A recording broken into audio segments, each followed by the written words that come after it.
session today is on choosing your words carefully and crafting a story and key messaging that connects to your political goals. And I live in the world of branding. Perception is huge. Words are more important than I think some people give them credit, and not to say that that's any one of you, but just they can the true meaning of them, the true definition of them, how they're received, how they resonate with other people. It does matter. And it's going to really matter in a political context.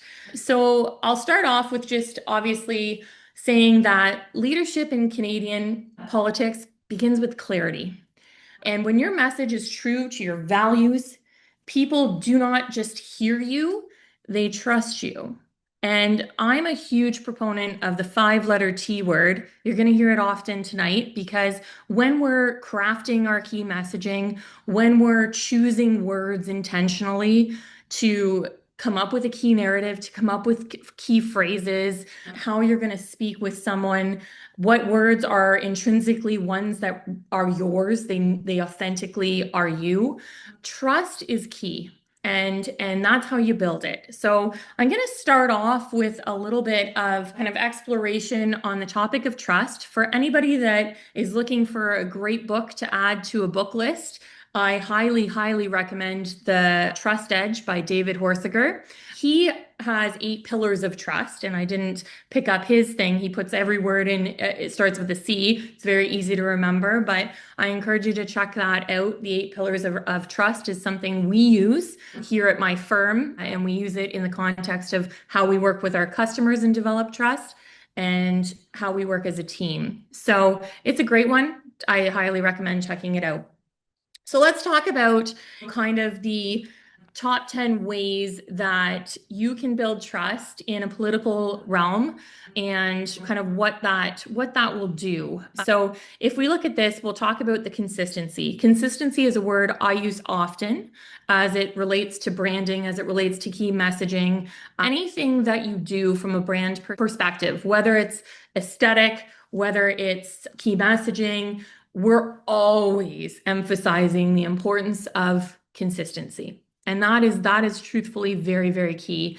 And sometimes with consistency also comes predictability. And so if voters or your constituents in your riding can predict, because you've been consistent, what you may say or how you may position, or if they read something and it aligns to their expectation because of that consistency, they will trust you, right? It's when you break that alignment or you kind of go off course when they're relying on you to deliver this, that becomes that mistrust situation.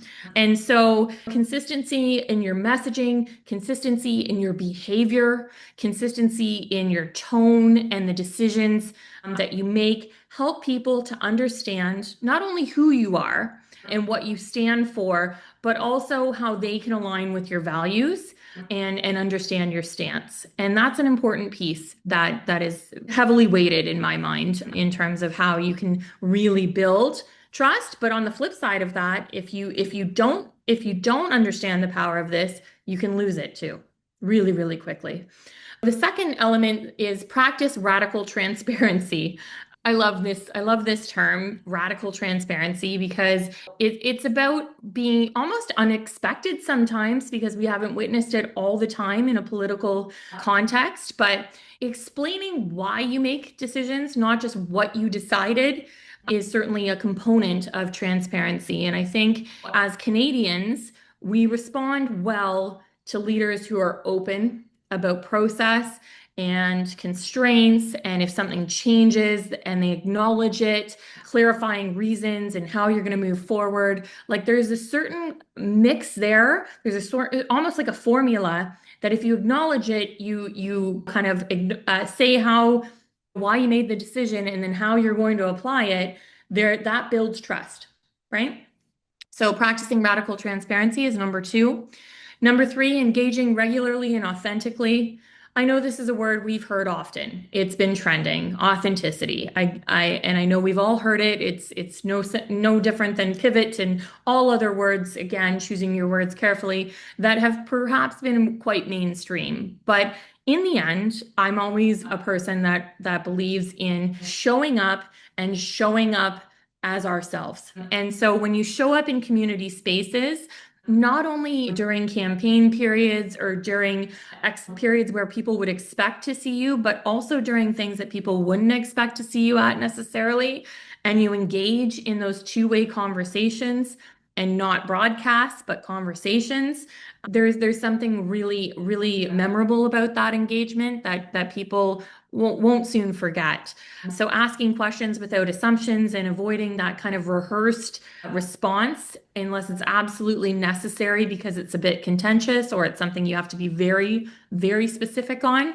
That authentic presence builds insane amounts of credibility, again, leading to trust. And we're going to talk a lot about kind of inclusive conversations and language and just having those levels of engagement that really resonate with people. Owning mistakes quickly. I think that this obviously couples a little bit with number two and the radical transparency, but we're pretty forgiving people here in Canada. I know we're often called upon, Canadians are referred to as the apologetic kind of country.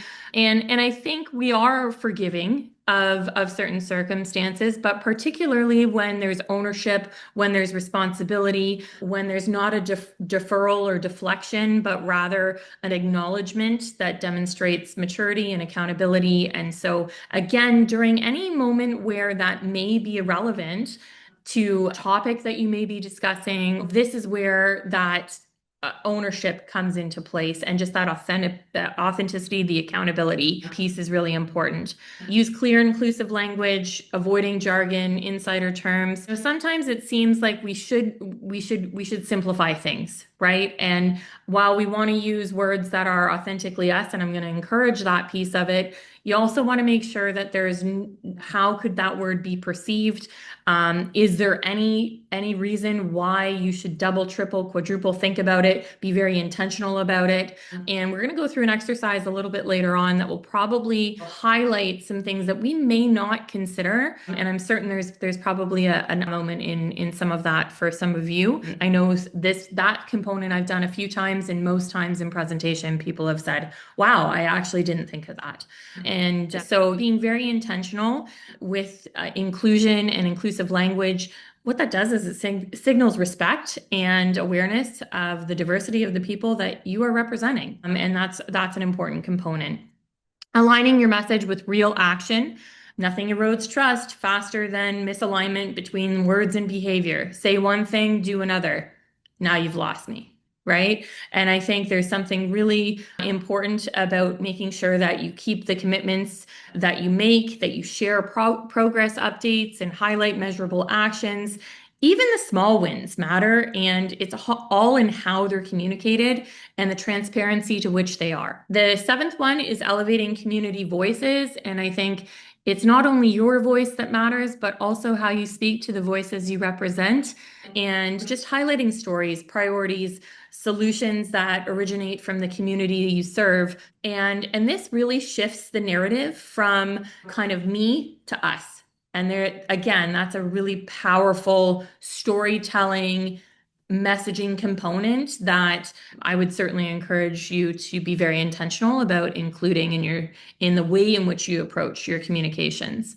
Being accessible and responsive, timely responses, obviously making it easy for people to reach you within reason and putting boundaries on that are appropriate, of course, but showing appreciation for feedback even when you disagree.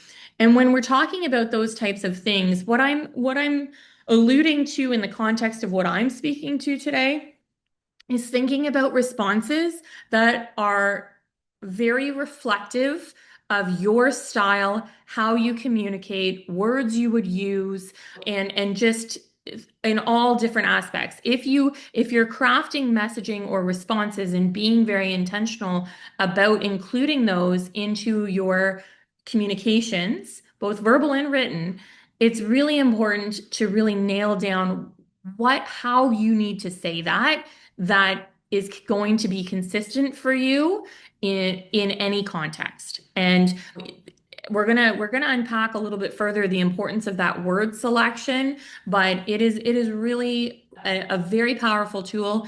It can also help you establish who you are and really kind of cut through any noise that may exist in the political realm that may be distracting from you or from an election or from your campaign. And then, of course, building a strong personal brand. I'm a huge component of or proponent of branding itself. I will tell you that you yourself are indeed a brand. Companies aren't just brands. We all represent a brand when we're out in community, when we represent a company or we're running for office or a seat on council.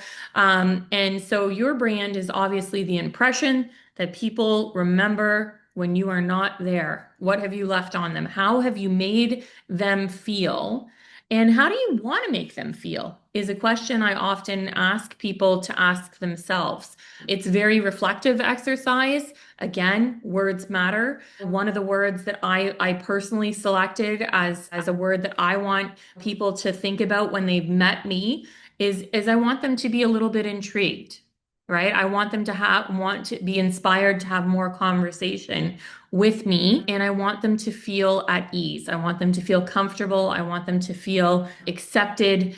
And those are words that you have to really like highlight and solidify and reflect upon, maybe even adjust them. And these are also things that I would say once you craft these components, and I'm write them down. I really do strongly suggest you write them down. You look at them because the ideal is that this is not a script, but this just becomes second nature. That you know what, I choose this word instead of this word, and for what reason. And that's hopefully one of the key takeaways in this context that you will have. And the last but not least is obviously show integrity in every interaction. I think this goes without saying, probably to those of you that are on the call and is not new to anybody, but I'll reinforce it nonetheless that integrity is not a slogan. It's demonstrated through fairness, respect, ethical decision making, and adherence to humanity. And small moments of honesty and humility and just embracing that we're all human, we're not robots, is often can often have the biggest impact, right? And I think that's a really important piece. I think for the longest time you think, oh, we have to be perfect. I'm coming in to do this session tonight and I'm putting my own internal pressures on myself to not say a word incorrectly or not miss anything. And the reality of it is I'm not perfect. I'm human. I'm going to make mistakes, but that's probably going to make you relate more to me in that context, and that's okay. So with that being said, building trust is huge. You'll hear trust as an underlining theme this evening because that's really what we're building in communication and where communication can have massive breakdowns. Again, in any form. So with that being said, I'm going to highlight kind of a little bit more about why words matter. Then we're going to do some exercises and keep this moving forward. So why words matter in politics? Obviously, words can shape perceptions. Say a word wrong, and again, it's unfortunate, but let's face it, I believe your next session is on media and dealing with the media. And if we think about social media as well, not just reporters or not just news outlets, if you by mistake, again, because we're human, there's a bit of an extra onus, I suppose, on those that are public facing. There just is. And so if you look at that, this is the reason why having that intentional selection of words that you use will help to avoid making some mistakes and certainly help to hopefully avoid using a word that could be construed wrong. And you probably didn't mean it that way, but somebody picked it up and took it in a different form than what you wanted it to be perceived as. And that's where the danger happens, right? That's where you get people commenting on platforms like social media, which can have both positive and negative impacts in our world and in our lives, but other media outlets as well. I mean, we can probably point to many different political leaders anywhere in the world, certainly here in Canada and in our local communities, and say, oops, that wasn't the best soundbite. right? And it's just unfortunate that those words come out. But the more intentional you are, the less it's not about scripting, it's just about being intentional and knowing it inside and out. And if you pick things that are really conducive to who you are, it'll be easier to remember. Right? If you're trying to force something that isn't you or isn't a word that you naturally would say, that's when it's going to feel disingenuine. So obviously, voters respond to clarity, relatability, authenticity. We've spoken to that. And the right message can really help actually to cut through the noise in a crowded political landscape. So you say the right thing, you choose the right words, and it can make a huge, huge impact. So word choice affects media framing, public confidence. As I said, one word can make the difference, whether it's because it's memorable or because somebody took it the wrong way and they're going to spin it, right? And so again, being intentional. Understanding the voter landscape, if we think about what your constituents care about today, that's part of it. We definitely want to understand the landscape, continue to investigate and keep a finger on the pulse of the landscape so that we can craft messaging accordingly. Right? So that it can mean something. So that if you're asked a question, that you are able to answer to that, but that you've already thought about it. And again, not necessarily verbatim, though a sentence that you've memorized, although that can be the case if you're good at that. But if not, just like clear words that relate to your stance that will help you articulate that in the most authentic way. So identifying what constituents care about, what trends there are in voter sentiment, what is being said out in the community is an important context because then you can reference that local context. And sometimes context is, well, it's not sometimes. Context is everything. When you think about how things are said, how they are absorbed, how they are perceived, context is key. Right? So that is a huge piece. And then reducing again the policy jargon and focusing on relatable messaging that will foster that trust. So I believe in one of the earlier sessions, and I haven't unfortunately been able to attend these. I believe you already unpacked or have been working on your political why. So I won't dive too deep into this, other than to say that anchoring your message with your purpose is obviously key. That should be a key component in your narrative, whether it's the long form or the short form. Identifying why your why and why that motivation will matter to the voters and ensuring that it aligns with community priorities, right? Saying things that have meaningful connection is a really important piece, and then being intentional on the consistency of that in alignment with your why. So successful politicians, I think one of the things that makes the difference if you look at different candidates for different positions who are competing for a seat against each other. We're looking at that. The ones that will stand out are the ones that speak with people. There's an exchange, there's a relatability, and not at them. And I think that's really key. So again, that is how you approach your messaging, your tone, the way in which anything is conveyed with consistency will come across as either you're having an exchange, you're looking to engage, or whether or not you're kind of doing that broadcast. And there is a difference. And I think if we were to look at different examples of even political debates, you will see that difference of people that are speaking with versus at. So when we talk about keyword development and authenticity and personal alignment, again, I really, when you're formulating the story, and there's a few key pieces, the way that we build this from a branding perspective that would still apply to each and every one of you would be to get the words nailed down and then take the words and shape them into key messaging and key phrasing statements. And then take those statements and expand those even further. And then I always recommend working it backwards. So we write kind of a long form narrative if we're given the platform to share a little bit more. And then we have that shorter condensed version should we need to maybe be a little more concise and clear and compelling. And so those are the components, and do have a worksheet created as a handout for each and every one of you. Again, should you choose to want to use it, that can allow you to really dive deep into each one of these components so that you can formulate that messaging. Helen, I see your hand up and I'm happy to have a question. There is a question in the chat. They're Okay. asking if words matter more with women than with men. Great question. My honest opinion is yes, they do.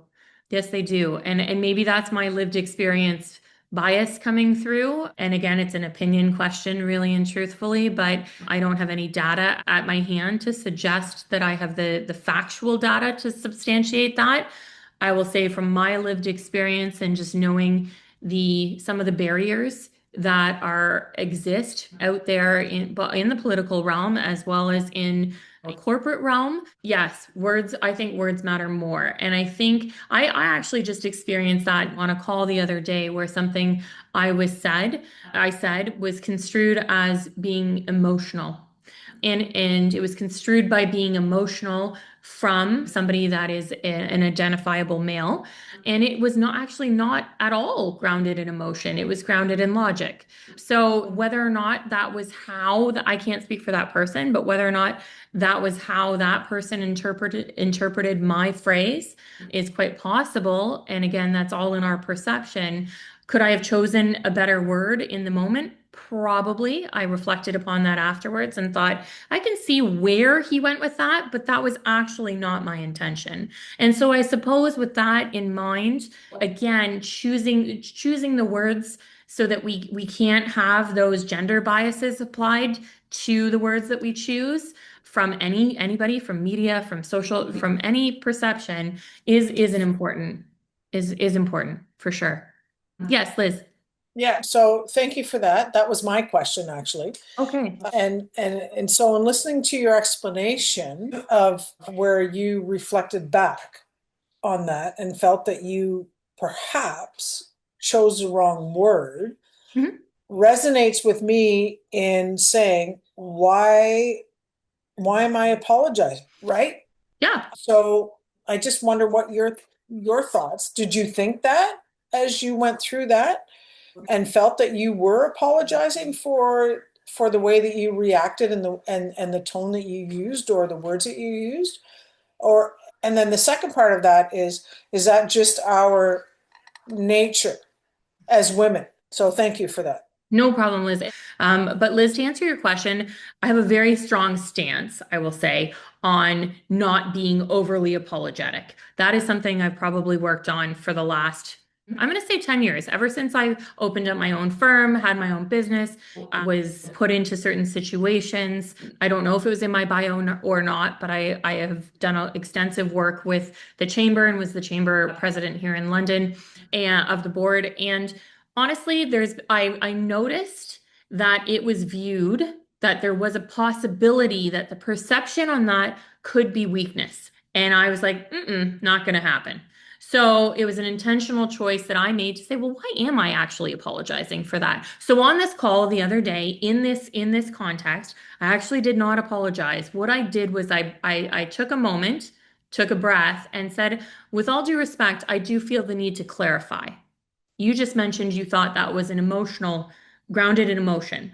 I'm going to tell you that the way in which I had meant that to be perceived was in logic. Here's why. And so whether or not, again, how that's perceived, but I was like, I have to cut through that with clarity. And it certainly was not apologizing. Reflectively after the call, I was like, could I have chosen a better word? Possibly, I could have. In the moment, though, this was not a conversation I could have necessarily prepared for fully. And so I was like, yeah, I could see where that was the perception. And I usually acknowledge I understand you thought that was emotional. I was actually grounding it in logic. And I think there's something to be said about that. But I do believe that there is bias that we all apply in many different contexts to the way in which we perceive every message we receive.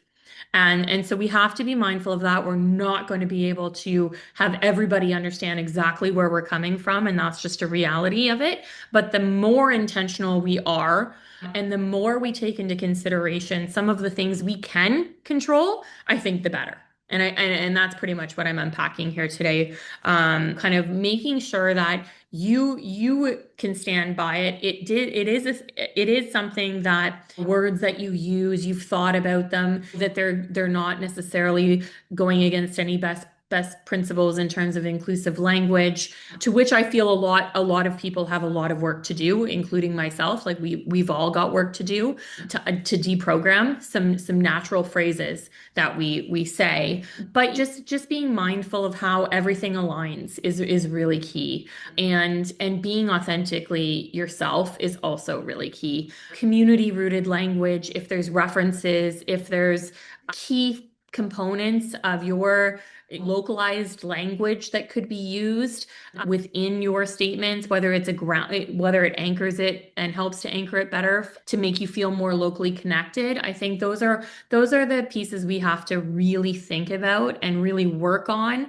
and define and be able to clearly articulate. And a lot of that you can try with trial and error for sure. You can kind of go ad hoc. It's not my recommended approach. I would certainly say really thinking about things like that helps do this. So while people are like, really, you think about the words that much? It's like, yeah, you should. You absolutely should, because and then test it. And then if you find that something's not landing with the people it should land with, or it's being perceived wrong, then it needs to change and you need to tweak it.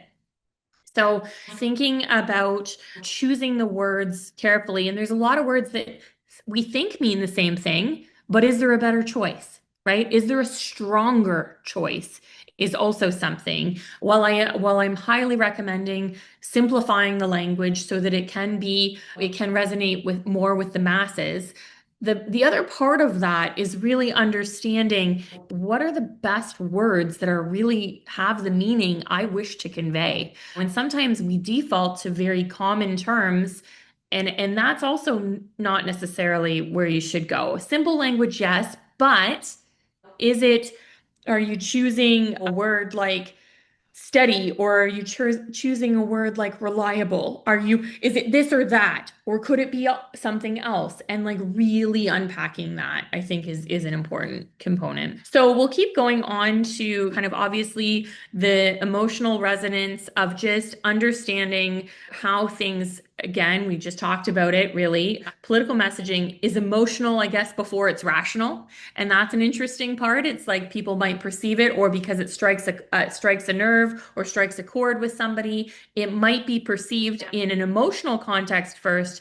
And then if it's consistent and there's context, it will convert to rational. And that's something that's really important. But I think we also have to be mindful of phrasing or coupling of words that could be triggering from an emotional standpoint. Clarity and simplicity, again, I think we've touched on that a little bit, but avoiding the jargon, being something that somebody could easily repeat without it being a broken telephone situation is certainly helpful. And then another one is like easy to visualize. Right? If we're at a talk, or we're doing a speech, or we're in community in some context, are you saying an example, like, for example, are you saying things that are easy to visualize? So I was trying to think of an example of this, and it's like, is building better communities, will that land and resonate with people more than enhancing municipal infrastructure frameworks? Like, which one's going to land, right? And I think that's the piece where one of them sounds like you should say that, and then I'm challenging you to say you probably shouldn't. So again, it's about just thinking about how you can frame it so that it's relatable to your constituents. And then contrast without dividing. This will help to, if you focus on what you do differently, how your approach helps people, and the values that help guide your decisions, and avoid words that obviously have negative adjectives, seem like they might be a bit of a stab towards somebody else you may be up against. So, or just negative words in general. When thinking about how do you change something from this system is broken to we could do better with this system, right? This system has the opportunity to have improvements, like positive words versus the negative language. And I think that's an opportunity as well. Credibility and proof. Again, giving a proof statement after something you're saying is important, and it doesn't have to be a long, lengthy story, but rather if we use the word like transparency, point to something that you've done that was highly transparent, whether it was a process or something that you led. If you're saying how you were steady during a moment of challenge, then speak to that. Give an example. And it, again, doesn't have to be long-winded. In some cases, clear, concise, compelling, and conversational, the 4 C's, something I recommend all the time, are applied just as much to business if language as they do to the political realm. And then consistency across platforms. If I look on digital mediums versus any op-ed pieces or websites, or see you in speech, or you come to my door and we're having a conversation, is the narrative going to come across the same way? And it should. Right. And so I think that's really important. If you use different words in different places, this is where trust becomes questionable, because you're diluting your message and confusing voters, essentially. Right. Every time I question something, it's a confusion. Confusion equals potentially mistrust. And that's a really important piece. So picking a few strong keywords, again, I would have a list of like, here's my words, these are my strong keywords, and protect them fiercely. Protect them fiercely. Once you nail those down, those are your words, you feel confident in them, you're using them all the time, protect them. The Canadian political culture, I'm speaking, I feel like, to people that already know this, so I'm not going to hit on this hard, but obviously I think we could probably assess that Canadian voters respond well to pragmatism, to respect, to collaboration, competence, community over ideology, results over rhetoric.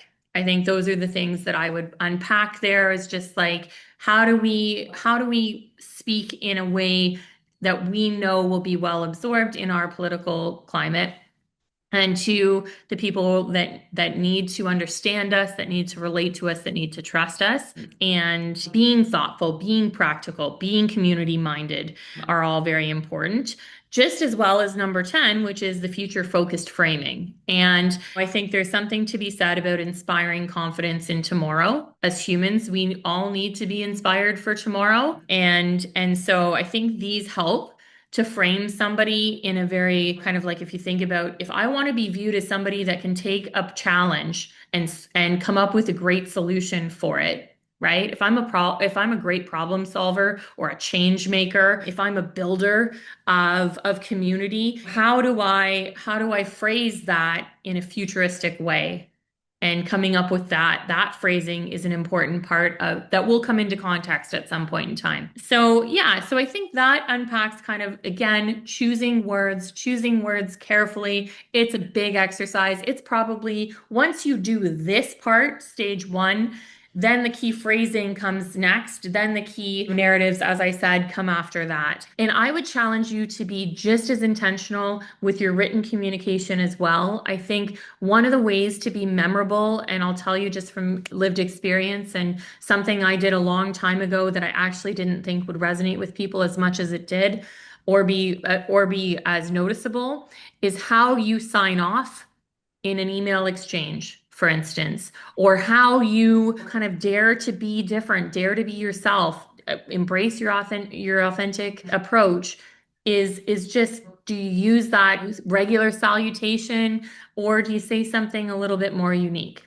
Right? And we can all be intentional with that. I'll give you an example of that in terms of how I've signed off on emails, when and where it's appropriate. And it's not every time, but I do use it relatively consistently in the right context. Instead of saying like, have a great day or best regards, I say, wishing you an inspiring and successful day, right?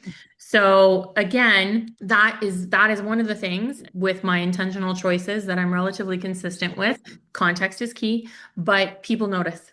And for the longest time, I was getting comments on, I really like the way you sign off on your emails. It's different. And I was like, good, perfect. If that makes somebody remember me for a great reason, that's a goal, right? That's a checkbox situation. So I would encourage you to look at all of those things. What's your profile statement say if you do have social media accounts? What's the phrase? What's the key sentence? What are the words that are included in there? Are they the same as things that I would hear coming from you in a statement or a bio or something, your short narrative that I would come in contact with? Is it something I would read on your website? And so those are the pieces you really want to unpack. And so we'll keep going here. So again, this key message, once you have the keywords, then you go to the message development. And really what you want to do here, and this is part of the worksheet, so we won't do this right now, but I'm just going to do an overview, is you look at something like your primary statement, and then you have 3 to 4 strong supporting pillar statements that are going to be locally rooted. They're going to be something, again, if we go back to the previous slides, something that will resonate with the people that it needs to resonate with for all the right reasons, using the words that you've carefully selected, and then having those proof points, those personal stories, or just, again, key statements that are like, I'm saying this, but I'm also showing you I mean it, right? And that's a huge backing to those supporting pillars. And remembering that in this case, consistency is more powerful than complexity, right? Sometimes we do overcomplicate things. I'm not saying go super, super simple. I'm saying do what's authentically you, but challenge it just to make sure you haven't overcomplicated it. And do that with the people in your circle that will shoot you the straight goods. And I say this in a lot of cases when we talk about personal branding, we all have our people that if you put on the wrong outfit, you have that friend that says to you, that's not for you. That's not your right color. Or I love this. I love it when you wear those glasses. Do the same thing that you would do aesthetically. Like, do I look great in this dress? Or does this suit me? Do the same thing with some of your messaging when you're trialing it out, when you're trying to figure out if you've nailed it down or whether or not it needs to be further refined. Test it. And I've got a checklist that I want you to test it, but I also want you to do that human check with your group, with your circle, and ask them, does this sound like me? And really challenge that piece. The four-part political narrative framework is also a great exercise to go through. And for me, this is kind of highlighting the who you are and what's shaped you as an individual, kind of supporting that why. How did you end up wanting to be in politics? And what was the catalyst or the moment or the insight that inspired you to take action? If I look at this from the only thing I've really had a connection to politics in, which has been, albeit the chamber is apolitical, or apartisan, but like, why was I inspired to be a part of that? Right outside of being a leader in the community. And I remember going to rallies and going to things with my dad that had a political context where things needed to change. People were using their voice to hopefully impact change. And I think seeing that voices and collective voices, or the strength in collective voices, was something I remember as a young kid that then I apply, right? As to, I want to be a voice at the table. I want to state, kind of like have an opinion. And those things, there's always a root, there's always a catalyst. If you, again, reflective, if you go inwards, you will find, if you don't know, you will find it. But I'm sure you probably all know where that came from. And then your commitment, what you believe in, why that matters to you, why that should matter to the community that you're going to serve. What is it that you're committing to? Why is that important? Why does it mean something? And then what's that vision? Where are you going with it, right? What are you committing to? Where are you going with it? And so if you unpack these, this is a really great kind of exercise. This is another great thing to have in your toolkit. Again, you can memorize it. Just make sure that it's coming off because you're choosing your words and you're being very intentional with it. It should very much come as if you're just speaking to it, just like I am speaking to these topics right now.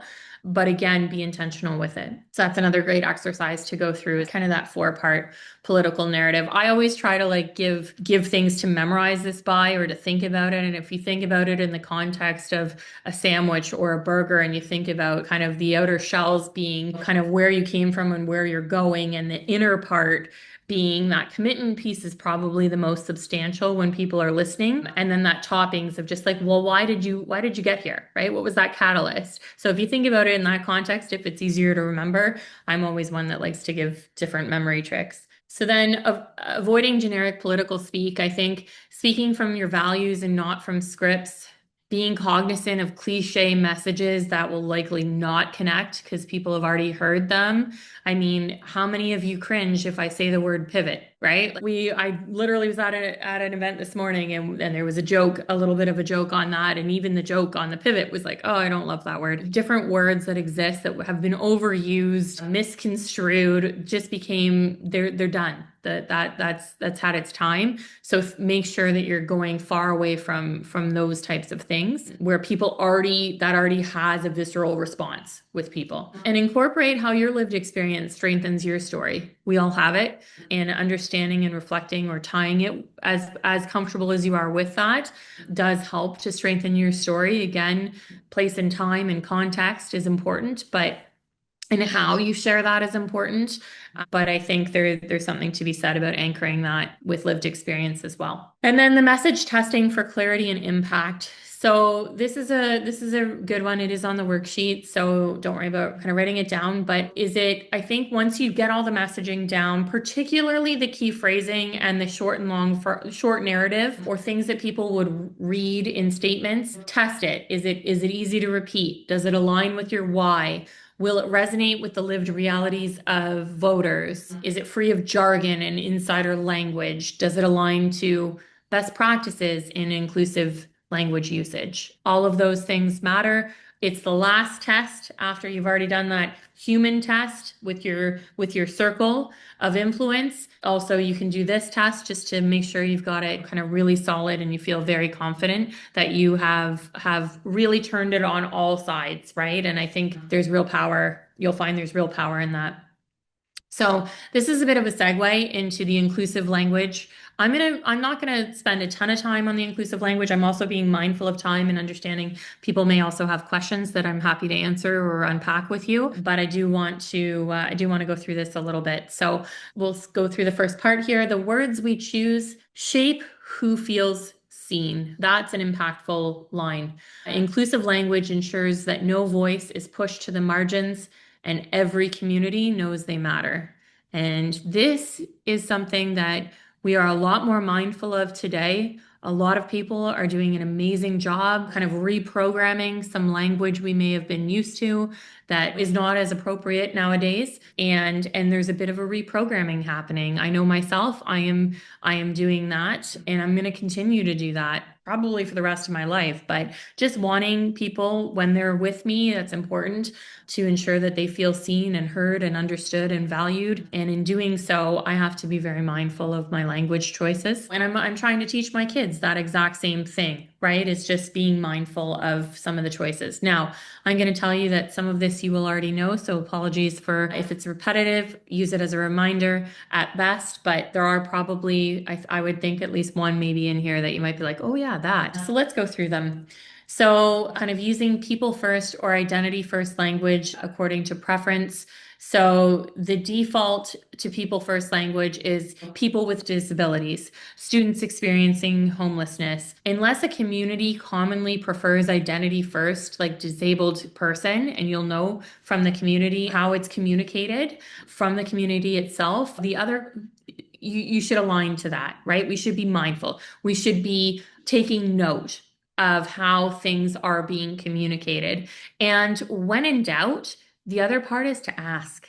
And there's something, again, that's a very powerful thing to do is to either you ask or you follow that established community guidance. So one or the other. It's really no different than if you don't know how to pronounce someone's name, right? I ask. If we're not sure, you can either wait to hear them say it, if hopefully they do, or somebody else say it, but they may be saying it incorrectly, or you ask. And I think these are things that every once in a while I challenge myself personally to just be, again, to be mindful of. Number two is avoiding assumptions about gender, culture, background, or ability, and using gender neutral terms when the subject is unknown or irrelevant. So kind of the they, them instead of he, she, chair instead of chairman. I'm hearing that a lot. Firefighter instead of fireman. So I think just being mindful of those signals that respect for the people that are listening for it, and it's meaningful to them. So being mindful of that is important. Choosing words that respect dignity and autonomy, avoiding language that implies judgment, inferiority, or victimhood. So replacing phrases like suffers from, confined to, normal with neutral alternatives such as lives with, uses, or typical. So again, just being when we're thinking about phrases, when we're thinking about if it's a written statement, if it's a response to a question asked, just if the more we think about this, the more we challenge ourselves, the better we become responding appropriately. Focusing on clarity, not euphemisms. So inclusive language should be respectful and direct, not vague or overly soft. For example, indigenous communities is preferred over catch-all euphemisms like First Peoples, unless it's contextually appropriate. Again, I'll use that other word that I've been referencing. One's been trust, the other one's been context. And so just understanding the context helps to choose the right words. Use accurate and contemporary group names, so refer to groups using current appropriate terminology, noting that language evolves. So examples are how we refer to Indigenous communities, First Nations, Inuit, Métis when specific, the 2S LGBTQIA+, which I'm sure many of you will notice and have say, wait a minute, it was something different a couple years ago. So it's about being mindful of the evolution, the change to the acronym, what it means.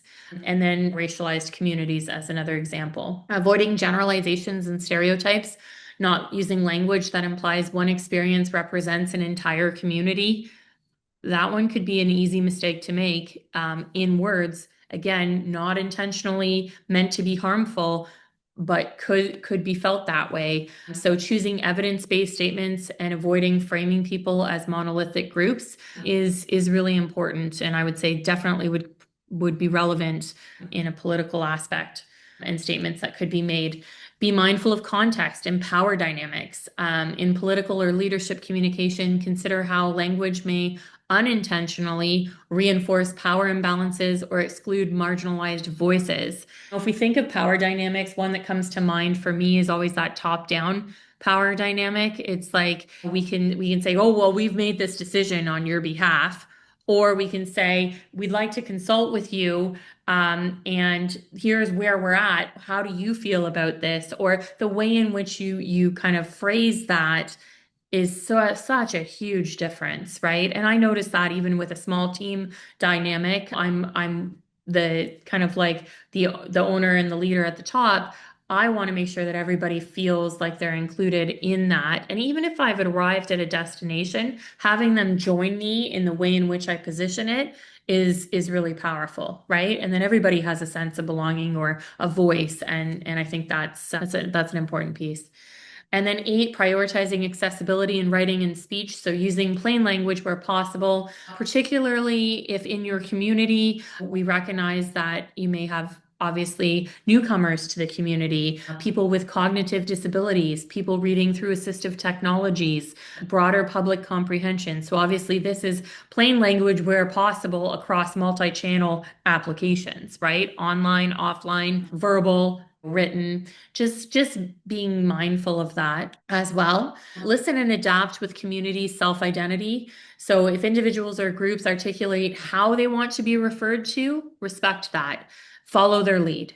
Adapt terminologies as norms evolve. And that's no different than if we look at, again, I was mentioning that acronym has changed over the years. We have to adapt with the terminology as things evolve, and we need to understand it.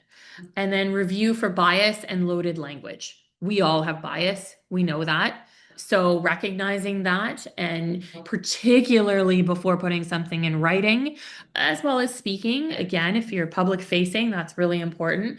You need to check yourself for terms that may carry unintended either historical, racial, or cultural meaning, and replace that loaded phrasing with neutral factual alternatives. And that's really it shows a level. It could be a differentiating factor with how you communicate versus how somebody else communicates that perhaps you're in the same political riding. And so that's a piece on that. I just want to go through, I'm being again going to do a time check here. We'll do a few of these. Let's try a few. So this is just more examples. These are a little more interactive. I'd welcome feedback, or if somebody just wants to unmute and say, hey, what about this? It was meant to be an interactive exercise. But using outdated or incorrect terms for Indigenous peoples. So the mistake is using the broad or outdated terms like Aboriginals, Natives, or Indian communities, as I'm sure we're all aware. Why we should reframe. So obviously these terms are legally outdated or culturally inappropriate. They erase distinctions between First Nations, Inuit, and Métis peoples. And so I won't put anybody on the spot at 8:05. We'll just go through these. So the reframe is Indigenous peoples, or when accurate, First Nations, Inuit, or Métis, or the name of the specific nation or community. I'll add one more thing to this, only because I've witnessed it so many times. If for any reason there's ever a time where you have to do a land acknowledgement, there's a really important thing to do there that I have seen many a land acknowledgement have very interesting references in it that are not at all how those words are pronounced. So I would highly recommend, if you're not sure, and there's a lot of them that are hard to say, to practice how you say them, because I have seen that so many times. And I think, again, that distinguishes you as a leader, as somebody that took the time to make sure that they understood how to say it. And again, when in doubt, ask. I mean, that's the other important part, or use a translator or something that will audibly share how to say those words. And Courtney, if I could interrupt here for a second. Yeah, so you talk about that and making sure that we have the right verbiage, but sometimes that verbiage does not meet or represent the people in that particular treaty, let's say. And so that happened with us here in Goderich. Okay. We talked about, we called them the indigenous, the whatever, and then all of a sudden, one of us twigged in and said, are we sure we're using the right terminology and the right way that they wish to be, what's the word I'm looking for, recognized? Right. And that whole thing then changed as soon as we asked. And then the thing that really resonated with me was we were the first community in our treaty, which is a huge treaty, that actually did that asking. Perfect. Good for you. Right. So yeah, it's like you talk about how do we label like or call people, but we need to actually ask their permission of how they want to be recognized, whether it's indigenous or it's an LGBTQ or if it's a trans, like whatever, right? We need to take that into consideration when we have those conversations. So I just wanted to put that out there. Thanks. Absolutely. Thanks, Liz. I appreciate that you did that. I think that's so thoughtful and appropriate. And I think we should do more asking. As a society, we should do more asking. Courtney, Kate raised her hand. Oh, perfect. Yes. Hi. I also just wanted to say for people to, besides racialized, some other terms that are used, like I work in the nonprofit sector. And so some other terms that are used sometimes are underserved, marginalized, equity deserving, and BIPOC, which is Black, Indigenous, or people of color. So those are also terms that would also be acceptable to use just in case if you're looking for alternatives. There's lots of debate within that of which of those is best. But I mean, at this point in time, I would say that they are all equally fine. So So just if anyone has any questions regarding that. I also just wanted to say, in terms of for talking about Indigenous groups, learning like how to say words like Anishinaabe or what, or different types of groups. I took the University of Alberta's free course on Coursera, which I can throw in the chat, or yeah, in the chat. It's called Indigenous Canada. It's completely free, but within it, you learn a lot of really great information and you learn how to say things properly as well as the history, which is fascinating. So it's totally free. You get a certificate at the end and it's super cool. And then the last thing I wanted to just talk about too was when you're doing land acknowledgements, something that I see a lot is it's very performative. You're doing it just to do it. But then in terms of the actions that are tied to it or the way you're living your life, you're not doing anything to actually amplify or better the lives of Indigenous people. And I think at the end of the day, that should be the goal, not just doing a land acknowledgement for the sake of doing a land acknowledgement, but doing it because you actually believe it and your words actually have meaning. Absolutely. That's a really great comment, Katie. Right. I would literally shift my computer to my wall. I too did that course over COVID. I enjoyed it greatly. And again, it was a learning. For me, it was I didn't understand as much. We didn't learn that in school the way we should have. And so I thought, well, I need to expand my horizons if I'm trying to understand more and be inclusive. It's a great course. So I totally second that for sure. And thank you for the comment on performative as well, because that is something that we should all be mindful of. Again, it's intention, right? What is the intention behind that? Susan. Hi, I'm just sorry. Just on this topic of Indigenous involvement and checking in with that community. Now it's been a few years, but I know at one point it was Indigenous communities were getting a lot of requests to be involved or to be consulted by different committees or organizations around diversity, and that some of the feedback I was hearing was that was becoming quite overwhelming for the Indigenous communities because they're trying to organize and maintain things within their own community, and then they were being bombarded with requests to consult and be involved in communities outside their community as well.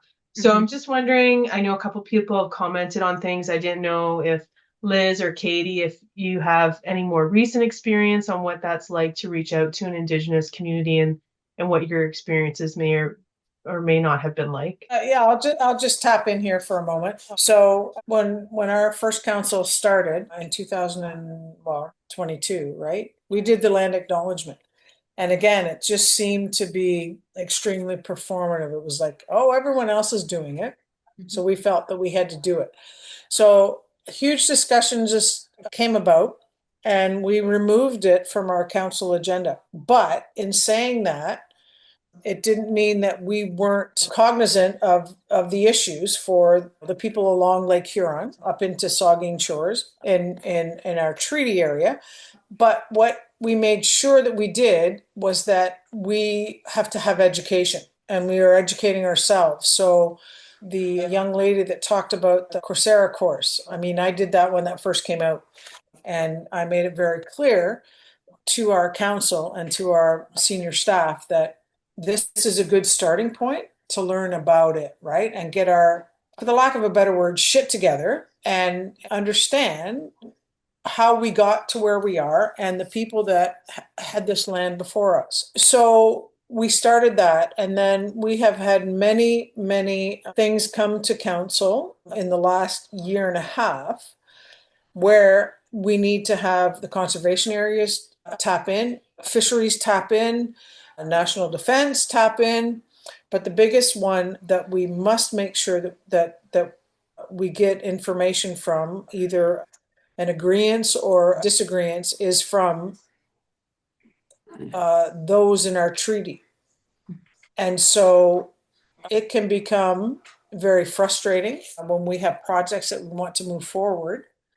But we also have to recognize that this is their land that we essentially took from them. We need to be respectful in that regard. So we are doing our due diligence to educate ourselves on this, but we're also very cognizant of the fact that we need to include them in any conversation or in every conversation that they have a voice in when it comes to a development or anything in the town of Goddard along the lake shore in the county of Huron, right? We must be aware of that. And it can be difficult because some people don't want to go down that road. But it is a must, in my opinion, it is a must. I mean, here we are on their land, whether you agree with it or not, but we must make sure that all our I's are dotted and our T's are crossed. And if we don't include them in these conversations, then I don't feel like we're doing our due diligence. So That's a really good point. I love that that this could be a topic of discussion for this evening as well. And it's wonderful that everybody is interested in understanding that further, because that's a really important step for us to continuously learn. And I think for the purpose of this one, at least for this evening, I think understanding, just being cognizant of the terms that we're using, of the recognition that we're giving, and just making sure that it's appropriate. There will be mistakes made, trust me, and sometimes it's just in the moment. And I feel like, again, delivered with the right intention and understanding, or asking those questions when and where we can, is just the great work that we can do to continuously evolve and ensure that we're being mindful in our communications. So perhaps for an effort of, just for sake of time, I'm just being very mindful of that. And I do want to get through a few more of these. I'll keep going here for a moment. And again, I'm just going to kind of speed through them just a bit, because I want to make sure that if there's one in here that you resonates with you, or that will help you, that's my intention. So obviously we've got newcomers and immigrants coming to Canada. And I think oftentimes I hear that reference being as a single group, and that is not at all the case. So I think a common mistake that's made is phrases like new Canadians struggle with, or immigrant communities don't integrate. And obviously those are not positive statements in any way. So again, we think about positive words. What's the opportunity versus the challenge? How could we rephrase that? But also, how can we reframe this in terms of the reference? And again, why we should reframe is because it implies, again, this monolithic experience, and it reinforces harmful stereotypes. So whenever we categorize in that way, that's what we're doing. What we should do is reframe that to say many newcomers experience, or some immigrant serving agencies have noted, but then you have to follow that with some evidence-based content. Right? We can't just make these statements, and we certainly shouldn't imply that it applies to all, but saying many or giving it that context does certainly help, but that evidence-based content is even more important. Number 3 is gendered job titles. We've already talked about this one, so I won't unpack that any further, but anything that could be, policeman's obviously a common one. Ombudsman in big corporations still exists. I'm not sure why. It should be adjusted. So there's different ways in which that should be reframed. And then looking at assuming heterosexual or nuclear family norms. This one's a big one. I feel this is something that happens often, that we see in a marketing context in particular, but certainly could come into contextual conversations in a political realm, is using phrases like moms and dads and husbands and wives, or traditional families. And what a family looks like is very different. And I think we need to be kind of obviously cognizant of that, because it unintentionally excludes the LGBTQ2S plus families, single parent households, kinship families, guardianships. Like it isn't the reality that is a traditional family. And then just reframing to say parents as a collective, or caregivers, or families, like using those types of references are more inclusive references. Using ableist figures of speech, so common political phrases like "we can't turn a blind eye." That idea is lame, isn't the best reference. Or "you must be crazy." You're crazy a lot. And if we think about the mental health and how that term could feel to somebody that may have heard it in the wrong context, or may have felt it or in the wrong context, there's a lot of different things that we say. "We can't turn a blind eye," I think, is a really interesting reference, because it is a thing that we've used in the past. It's a figure of speech, but it's not an appropriate figure of speech any longer. And these phrases obviously reinforce negative associations with disability or mental health. And so we can reframe, obviously simplify that back to we cannot ignore, that idea is not effective, that does not make sense. I would even use that last one, and I would oftentimes reference positive opportunity versus challenge. Identify the challenge, phrase it as an opportunity. So there's that ability to do that as well. Framing marginalized communities as problems to solve, so addressing issues caused by the homeless or fixing minority neighborhoods. It dehumanizes individuals. It incorrectly frames people, not systems, which is really the issue. So supporting people experiencing homelessness or investing in underserved neighborhoods. I think, Katie, you had a few references there as well that would come into this context. So just reframing that, being cognizant of it, trying to determine what is the best way to communicate what I am saying, and making sure that while it's not malintentioned, that you're not inadvertently saying something that could be harmful in communication is something that will set you apart as a leader and as a communicator. Overgeneralizing Indigenous governance or treaties, I think we've unpacked a lot of that one with our last conversation. So referring to specific nations, treaty areas, or governance frameworks when relevant, that speaks to volumes to what Liz was mentioning, and Katie as well. Using at risk without context, so helping at-risk youth. Labeling, again, it's a label to an individual rather than identifying systemic barriers. Why are we putting that on the youth when we aren't saying youth facing systemic barriers or youth in under-resourced communities, right? That's a totally different way of phrasing that, which focus on the systemic barriers, not on the individual. And then framing policies in us versus them terms. You'll see, we all know, we've come across this, we see it often, helping them integrate into our society. They need to adapt to Canadian values. That is not appropriate and certainly harmful language that's being used. It excludes newcomers and suggests a single dominant cultural identity, which is not accurate. So reframing to building inclusive communities where everyone can thrive is an important way of communicating that. Using terms that reinforce colonial narratives, again, we're hinging back onto colonization and phrases like discovering new lands, Canada was built by settlers, helping Indigenous peoples modernize. These narratives erase pre-existing Indigenous sovereignty and cultures. Again, that course is really helpful for understanding a lot of this, as are many other resources that do exist. That would be my other note, is we can also do our own research. We should take it upon ourselves to unpack that a little bit further before we inundate the treaties that are in our communities.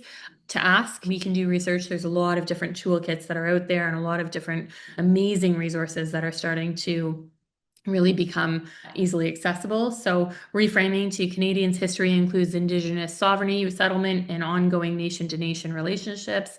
Again, I think this is more broader than may come into a community, but all of this is just to say, think about it, challenge yourself. Are you using the right words? Are you using the right phrasing? Are we misusing terminology? Not using catch-alls for context? Because things have evolved, and I think we have to keep up with it. It's an evolution. It's not going to stop. And so what we said 10 years ago, we probably are reframing that today and should be. And obviously stereotypes in economic or any sort of crime discussions or anything related to unemployment or housing pressures. Again, this goes back to speak to the systemic issues, the data, the policy impacts without attributing blame to specific communities. And so I think there is relevance to this in potentially things that may be talking points that you may need to communicate. So it's why I brought it up today, just to be mindful of it and to challenge yourself. So this is the conclusion. So choosing words carefully. is framing for voter understanding, essentially, really becoming a person that is intentional in their communication efforts, that is consistent, that does look for context, that aligns to community values, using language that unites as opposed to language that divides, avoiding overly partisan or polarizing phrasing, and turning complex issues into accessible, human-centered statements. So anchoring in relating in a human context is powerful. When we connect your story to the political goals that you have and the position that you are either in or are seeking, obviously aligning your narrative with your platforms that you choose, building trust through transparency and lived values, showing the voters how your story informs your priorities. Again, that goes into those proof statements we spoke to, and ensuring your message supports your long-term goals. And I would also add to that, just choosing platforms that you should be on versus platforms that you shouldn't, that are, if you, and again, I'm certain that some people feel you have to be on all things. I would challenge you to really think about whether or not you should. We have certain clients, for instance, that based on the way in which certain platforms present themselves in the social media world, they will not partake on those platforms for sake of affiliation. Those are things you should be mindful of, whether you choose to participate on them or not, or you feel there's value in doing so. That's up to you to decide. But just challenging, do I need to be everywhere? Am I going to focus my messaging intentionally? And is it consistent to everything else I'm doing so that everything else is anchoring back in an appropriate manner? And I just talked right before that slide. So obviously all things, media, interviews, door knocking, canvassing, speeches, debates, fundraising, donor conversation, anything that comes into context and what you have to do in your pursuit of your role is really just choosing the right channels, communicating effectively on them, understanding the pros and cons of being on those channels, and how you're going to handle some of the negativity that exists regardless of what it exists in that realm. So how are you going to deal with it? Are you going to address it? Are you going to ignore it? What words are you going to use if you do? What benefit, risk versus reward, all of those things. That's a totally different session, maybe another time. But obviously, you're going to have those decisions to make.